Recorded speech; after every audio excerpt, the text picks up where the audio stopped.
everyone, happy Thursday. This is the first video of our portfolio blueprint project and our playlist.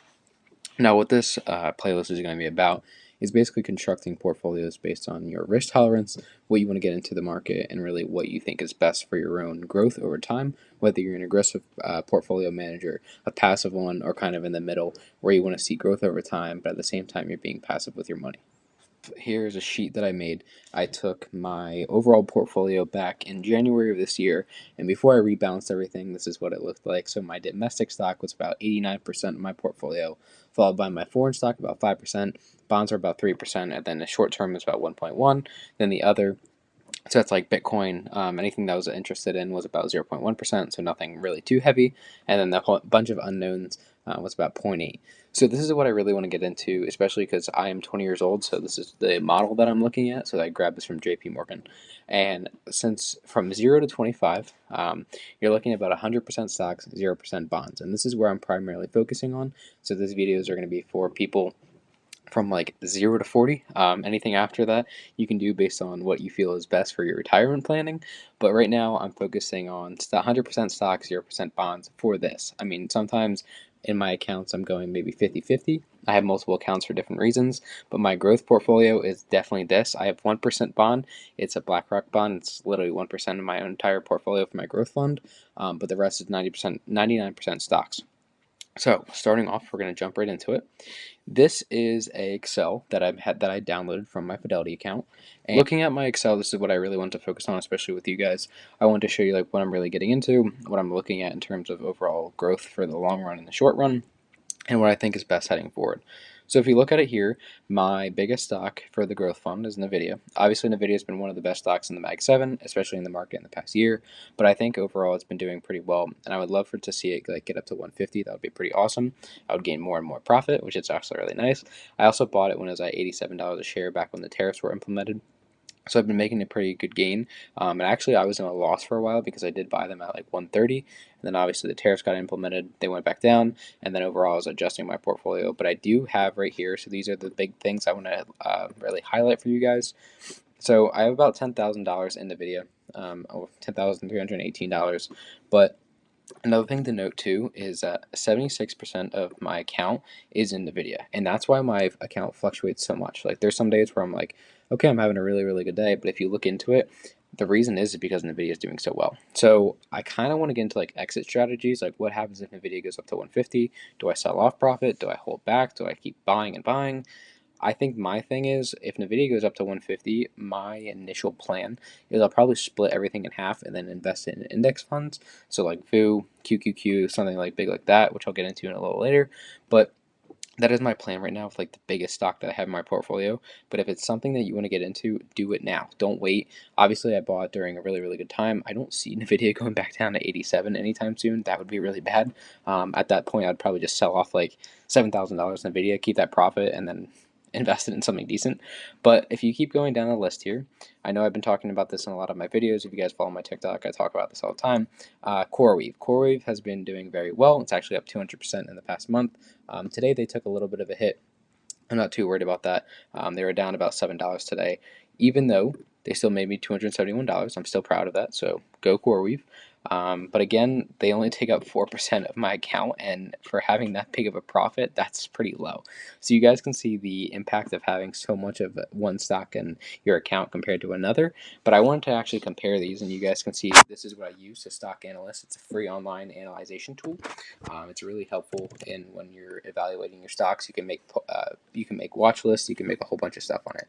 So I'm going to do this here. We're going to compare, and we're going to do CoreWeave. And this is what I like to do when I'm picking out my stocks for the long term, especially in my growth fund. I like to see what the aggressive is like.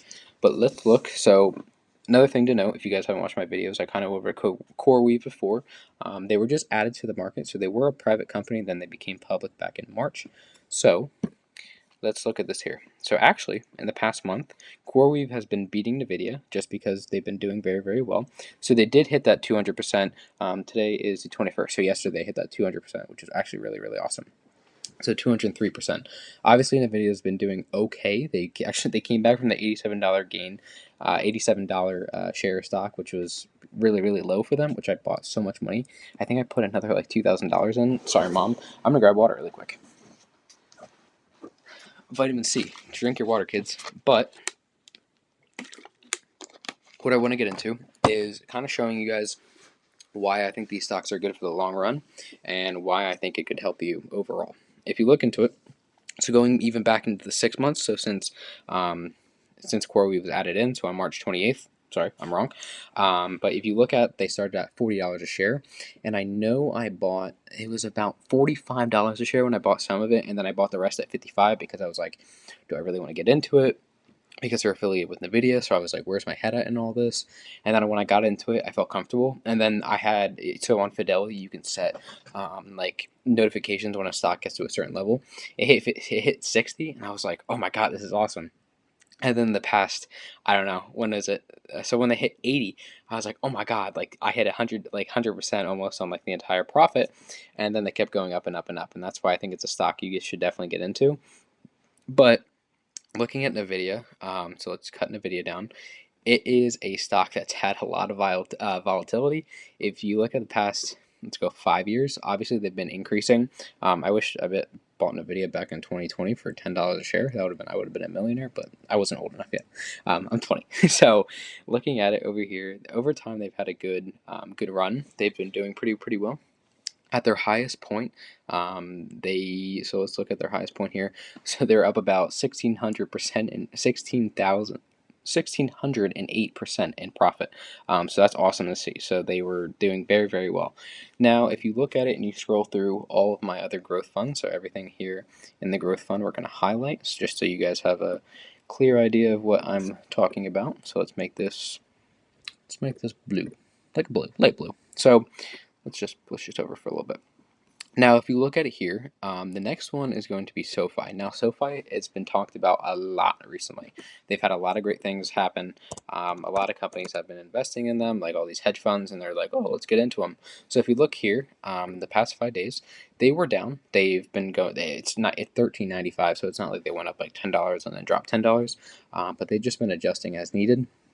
So I did buy them. I bought a little bit more back when it was about $12.78. So about yesterday around 3:15, right before the market closed. So I was like, I dumped like $100 into it again, and it was really nice to see that. So with SoFi, looking here, I did sell off a little bit of my profit, and I invested it back into Microsoft because Microsoft's new AI came out, and then I sold a stock that I didn't really care about, and then I invested it back into SoFi again. So I made a little bit of a profit here. But they only take about 0.9% of my entire portfolio, nothing too big. But overall, in SoFi, I have about $123 as of right now. So nothing too drastic. Again, I'm 20 years old. I'm not a hedge fund. I don't have millions of dollars to invest in. But this growth fund here has done pretty well. Obviously, there's a little bit of red down here. Kids, don't do options. I tried options for my first time after last week. I thought NVIDIA was going to go back up to 141. And in terms of right now, it's not. So tomorrow is our last day of the option contract. I might be out about $140, but that's okay. We'll make that back. We'll make it back and everything will be okay. But I'm going to highlight 2 stocks right now that if you're looking for an aggressive portfolio, you should get into. So we're going to highlight them in, let's go dark green, and let's make the color white so you guys can actually see it and make the profit that looks good. All right, so if you're looking into investing into a high aggressive account, I would definitely do right now NVIDIA and CRWV. And obviously I would do all these that have made me profit so far. Take a look at all of them. I would not rule out Microsoft. I would not rule out SoFi, and Snowflake has been a #1 of mine as well. But if you guys want to get into something very volatile right now, if you have a lot of money and you're just like, hey, let's invest it, let's F it, we ball, I definitely think getting into NVIDIA and CRWV is definitely something you guys should look at. To it, my next choice is going to my index funds, which we're going to highlight in, let's go orange. Orange is an index fund in my account. So overall, my index funds have been really good. I've only lost about 2 cents. Don't have you 2 cents, but they've been doing pretty well. I like these, especially because I feel confident about it. So I have about $2.71 to spend if I wanted to. I'm going to just save that for now. I don't really care about that. But my two highest overall is VOO, so the Vandex. I'll show you guys right here. The Vanguard Index Funds S&P 500 ETF US dollar, and then the Fidelity $500 index fund. So those are my two biggest right now. I'll highlight those for you guys, but we'll look into it here. And then my other biggest, which is right here, is going to be my Fidelity NASDAQ Composite Index. So these are my three biggest, and I think if you guys definitely want to get into index funds, something to keep your money kind of safe at the same time, it's preventing volatility. That's the entire reason why I'm investing in these. Over time, what I'm going to do is kind of cut it down a little bit. So I'm trying to figure out how I can do this. We're going to start highlighting the stocks in dark green, and we're going to do white. There we go. Boom. Okay, so here it is.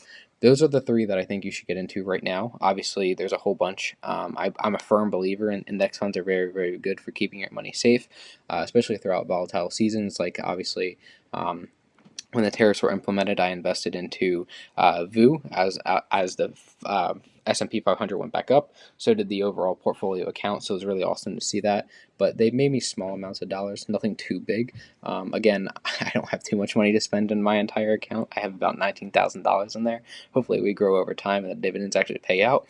But if you're looking for growth, I would say these are the three that you should look at for growth.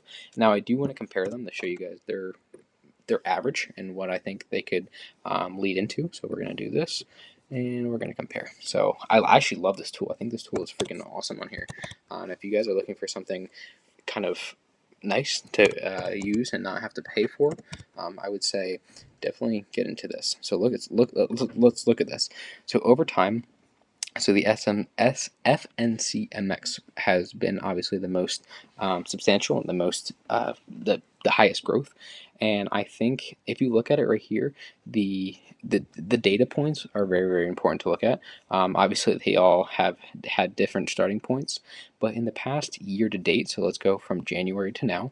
Obviously, here is the tariff implementation when everything went down. And funny enough, FNC, we're going to shorten it so I don't get a mouthful every single time.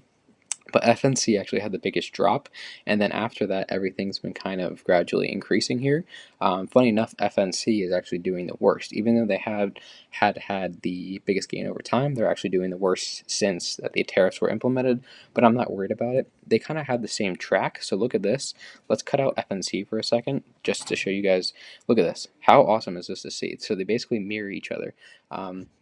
Between Vanguard and Fidelity, it's actually really cool to see that. So the investors are putting all their thoughts into it, and it's really cool to see this. So I definitely love to see how they mirror each other with these two big firms, especially with Vanguard and Fidelity. It's cool to see how they're going head to head. But as you guys can see, they're kind of doing the same. They have the same track. But let's compare FNC to VOO. And over time, in the past 5 years, they actually are almost the same from July of 23 to now. They've been having the same track up and down, but it's really reflecting the market. So if you're looking to get into something growth-wise that won't be too volatile, but at the same time you feel confident investing in, I would say get into index funds like this. If you guys have any suggestions about index funds that you guys invest in, let me know. But I'm going to show you guys like some small ones. So I have some small ones. I'm going to highlight them in yellow. There are some that like they're in my account, but let's take a look here. This is actually pretty cool. So here we go. Let's start with QQQ. QQQ. Such a funny name to say. QQQ, and we're going to go Schwab. SCHB. Now over time, in the past year, let's go year to date, they've been performing kind of the same again. QQQ is actually up 13% compared to Schwab. So it's cool to see that, how some are actually beating the others and beating the market depending on what they invest in. But if you look at the past 6 months, especially highlighting around, obviously, April, look at that. Isn't that crazy to see how they're almost down the same amount? It's really cool to see how like the index funds kind of reflect the entire market and reflect themselves, but it's really what you preference in getting into, whether it's dividends, whether it's a company whether it's Vanguard, where you're putting all your investments in Vanguard, or putting all your investments in a company like Fidelity or even like the Schwab accounts, but I mix it up. I don't really have a preference. I just use Fidelity as like my base point where I put all my stocks and bonds and everything like that. But it's cool to see how they actually perform over time. If you take a look at it, it's awesome to see. I love analyzing this stuff because nobody really realizes like how the index funds like reflect the market. But if you're looking to get into two smaller ones, so let's highlight it here. If you guys want to come back to it at any point, you definitely can in the video. So we're going to highlight that in yellow and then highlight this in yellow. So take a look at it, analyze how much I've made, base it on your preferences, on what you feel is best. But overall, definitely take a look at these index funds if you're looking for something very aggressive. But overall, they've been doing pretty well, and I think they're really, really cool to look at. All right, so we're going to start focusing on my mixed fund. Now, this fund has so many stocks. I have from 63 here all the way down to 172. So we have a lot of stocks in here. A lot of them are green, but some of them are red, but they're like small losses. And that's the thing that I like too, is that when I'm investing like $9, $10, it's just to see how it performs over time.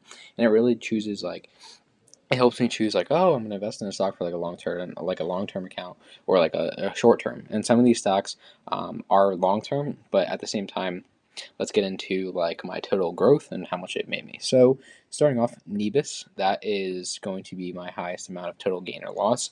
I'm not going to directly tell you guys which stocks you should get into for this mix fund, as this mix fund is like a highly aggressive account, which is like massive, massive, massive stocks. So I even have Snowflake in here that's up in my growth fund, but I literally just pick apart like the entire market. I'm like, okay, today today Snowflake's doing really well. I'm gonna buy $10 of them. Or hey, today Microsoft's doing well. I'm gonna buy $10 of them. And then at the end of like the week, I'll transfer like Snowflake and Microsoft to the growth fund account. But it's just like it's a trading account, basically what I'm doing it as. It's nothing like long term. Long term, like my growth stuff is going to go in my growth fund. But the mix fund is just literally a whole bunch of stocks that I am like messing around with throughout the week and what I believe in. Like you guys can see, like DraftKings is in here, Diamondback, McDonald's. So there's a lot. One is basically just a jumble of a lot of stocks thrown into like one single fund account. But I'm not going to compare them just because there's really nothing to compare here. It's just a whole bunch of stocks that I believe are aggressive and that can make me profit. You guys can see there's like $2, $2, $2, $2, like $2 worth of like profit. It adds up over time. I'm not saying that doesn't, but in terms of like a highly aggressive portfolio, pick out stocks that you think are best. So pick out maybe 10, invest $10 into it. So take like $100 and then put it into an account and then build it as you go. So in terms of what you should really get into, that's up to your discretion. That's whatever you feel is comfortable, what you're comfortable with. But I think right now, just do what's best for you. Evaluate your mix fund, which that's my mix fund. It's just literally a whole bunch of stocks compiled into one big fund. Over 100 stocks in this portfolio, and then adjust it, add it to your growth fund, add it to your index fund, add it to whatever fund you want to. Now, I hope you guys learned a little bit, just some small things that you guys can put into your entire account. I hope you guys learned a little bit of some things that you can put into your account if you're looking for an aggressive portfolio. Obviously, focus on those Mag 7 stocks like Tesla, Microsoft, NVDA, Apple, Google, Amazon. Any stocks that you see have long-term growth, so keep focusing on those stocks if you're looking for highly aggressive and you're in your 20s or even starting out at 18 years old. But if you're looking for stocks that have a low beta, so affecting the market and how they perform compared to the overall market, get into those index funds. But even though they're still aggressive because they're mirroring the S&P 500 sometimes, you should definitely get into those stocks or those index funds that you think are aggressive that can grow over time within the next 1 to 3 years, or if you're looking at aggressive growth for 1 to 10 years. I hope you guys enjoyed. This will be the first video of our playlist where we construct portfolios, show you what my portfolio looks like, and what you guys can mirror it off of. Hope you guys have a great night. Cheers.